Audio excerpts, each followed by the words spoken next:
போட்ரா வெடிய ஜெயிலர் 2வில் பாலிவுட் பாட்ஷா நடிப்பது உறுதி. அடிதுல் அப்டேட் சொன்ன பிரபலம். சூப்பர் ஸ்டார் ரஜினிகாந்த் நடிப்பில் பிரம்மாண்டமா உருவாகி வரும் திரைப்படம் ஜெயிலர் 2. இந்த படம் குறித்த புதிய அப்டேட் ஒன்று வெளியாகியுள்ளது. இந்த படத்துல பாலிவுட் நட்சத்திரம் ஒருவர் இணைந்துள்ளதாக கூறப்படுது. இந்த செய்தியை கேட்டு ரசிகர்கள் மிகுந்த மகிழ்ச்சியில் இருக்காங்க. இயக்குனர் நெல்சன் திலீப் குமாரோட பெரிதும் எதிர்பார்க்கப்படும் ஜெயிலர் 2 படத்துல ஷாருக் கான் இணைந்துள்ளதாக செய்தி வெளியாகி உள்ளது. இந்த படத்துல நடிக்கிற மிதுன் சக்கரவர்த்தி ஷாருக் கானோட வருகையை உறுதி செஞ்சிருக்காரு.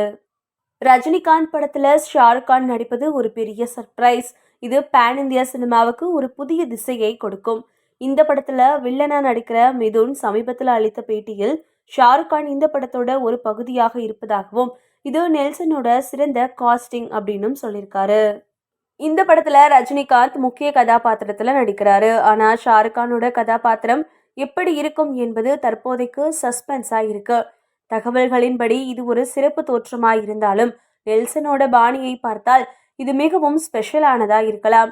இந்த படத்துல மோகன்லால், சிவராஜ்குமார், சந்தானம், எஸ்.ஜே. சூர்யா, விஜய் சேதுபதி, சூரஜ் வெஜ்ரமூடு, மிதுன் சக்கரவர்த்தி மற்றும் வித்யா பாலன் அப்படின்னு மிகப்பெரிய நட்சத்திர பட்டாளமே நடிச்சிட்டு வராங்க.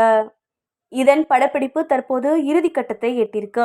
இந்த படம் 2026ஆம் ஆண்டு ஜூன் 12ஆம் தேதியன்று திரையரங்குகளில் வெளியிடப்படும் என தகவல்கள் தெரிவிக்குது. ரஜினிகாந்தோட ஜெயிலர் படம் 2023இல் வெளியானது. இந்த ஆக்ஷன் த்ரில்லர் படம் வெளியான உடனேயே பாக்ஸ் ஆபீஸ்ல பட்டையை கிளப்புச்சு. சன் பிக்சர்ஸ் பேனரின் கீழ் கலாநிதி மாறன் தயாரித்த இந்த படத்துல ரஜினிகாந்த் தன்னோட குடும்பத்தை அச்சுறுத்தும் சிலை கடத்தல் கும்பலை பிடிக்க புறப்படும் ஓய்வு பெற்ற ஜெயிலரா நடிச்சிருந்தாரு. இந்த படத்துல ரம்யா கிருஷ்ணன், விநாயகம், தமன்னா பாட்டியா, சுனில், வசந்த் ரவி, யோகி பாபு ஆகியோர் முக்கிய வேடங்கள்ல நடிச்சிருந்தாங்க. மோகன்லால், சிவராஜ்குமார் மற்றும் ஜாக்கி ஷெராப் ஆகியோர் இந்த படத்துல சிறப்பு தோற்றத்துல வந்தாங்க. 220 கோடி பட்ஜெட்ல உருவான இந்த படம் 650 கோடி வசூல் செஞ்சது.